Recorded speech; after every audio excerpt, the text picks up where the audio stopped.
What's up, everybody? It's your boy Lil Donnie from the Wild Bunch. Make sure you subscribe, like, and share these videos. Right now, we're about to talk to the CEO of the magazine about to come out, UnderWorld Files. Is enough stuff about the UnderWorld. We got the CEO, P.L. Ganz, Harlem, Bronx representative. Everybody uptown know about him. We're going to bring him on. He's going to tell us about the upcoming magazine he got out. I want everybody to make sure you support this brother. He a good brother, P.L. Ganz. Make sure y'all go get that magazine when it come out, UnderWorld Files. He got all the UnderWorld, Brooklyn's finest, everybody. If you was in the UnderWorld, you're going to be in that magazine. He covers all subjects of it. Make sure, here we go, baby. We're about to talk to my man, P.L. Ganz. Here we go. So you got the magazine coming out, the UnderWorld Files magazine. What made you want to start that? Well, actually, the whole concept of UnderWorld Files came about behind the wall in Green Haven Correctional Facility, September 8th of 2009. The whole files at first was really to expose rats. You know, a lot of my problems have been with motherfuckers who testified against their co-defendants and niggas that's blood and part of other gangs, and you're running around playing this tough role, but then when it's all said and done, the nigga found out you done testified on 5, 6 co-defendants. So most of my issues in the penitentiary a lot of times have been with rats. So a lot of people in the streets have ratted on a lot of dudes. You got a lot of dudes sitting off a lot of paperwork, and a lot of these paperwork they have, you would never see this shit in the streets. So the concept of UnderWorld Files was to expose rats. Then I started to shift in my gears because you also hear penitentiary that you would never hear in the streets. So UnderWorld Files was born September 8th of 2009, Green Haven Correctional Facility. So that's when you decided to put that together. So let's take them back. Let's take them back a little bit. Where are you originally from? I'm from Harlem. You're originally from Harlem? I'm originally from Spanish Harlem. I'm originally from the east side, and my history stems from the east side to St. Nick Projects on up to Sugar Hill. You know, so I'm just from Harlem. I don't really claim no blocks. Blocks claim me. I don't claim blocks. I respect that. I respect that. Let me ask you this, Ganz. Coming from New York, right? I heard you mention this now where you said the idea started when you was in Green Haven. Can you give us a little bit about Green Haven? Like, how was it? You know, some of these people don't know, and I try to give them a little thing, you know, because I got some youth that watch, and I want them to know it's serious in there. You could lose your life in there.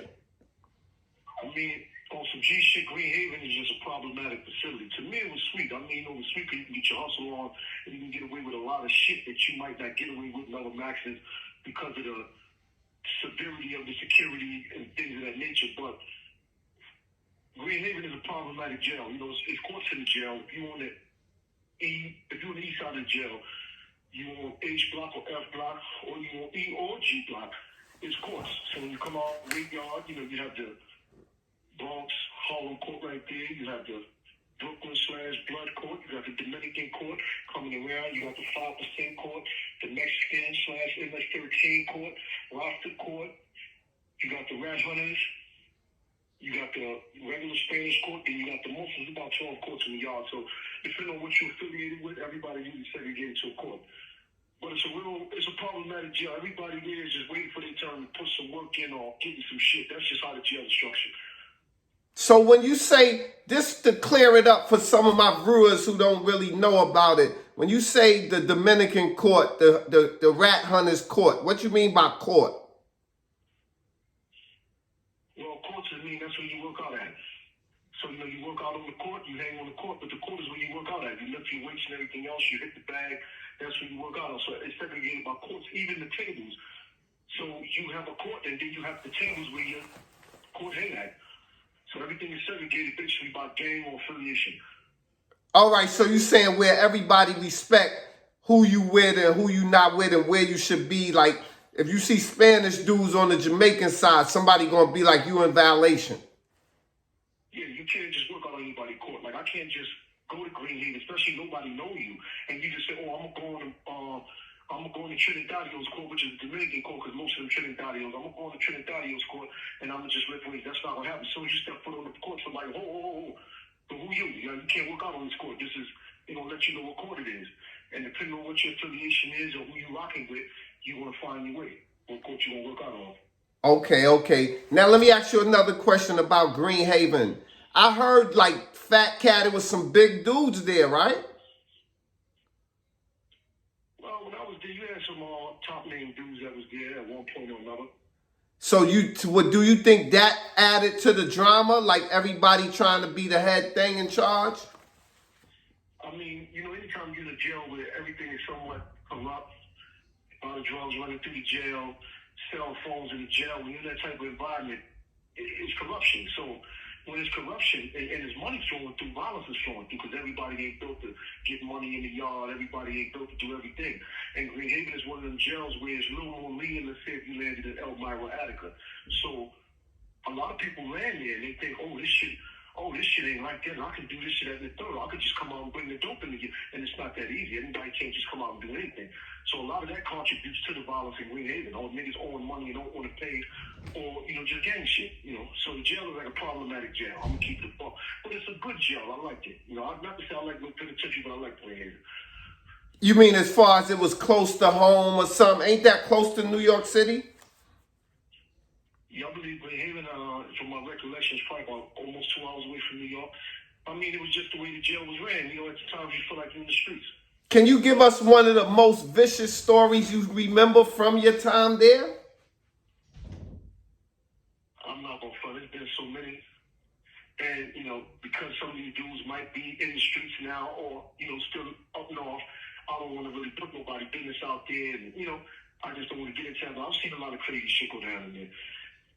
Okay. On the visits, everything, like, because the way you sound, it sounds like that joint real dangerous. When you can't, you got to be careful where you walk and all that.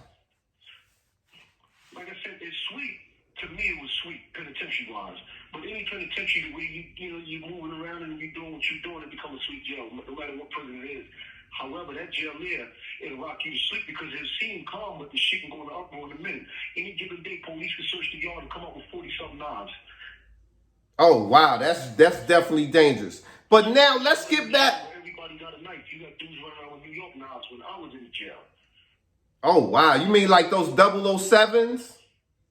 Dudes running around with all kind of shit, and they didn't bring it in, so that's just self-explanatory. Oh, yeah.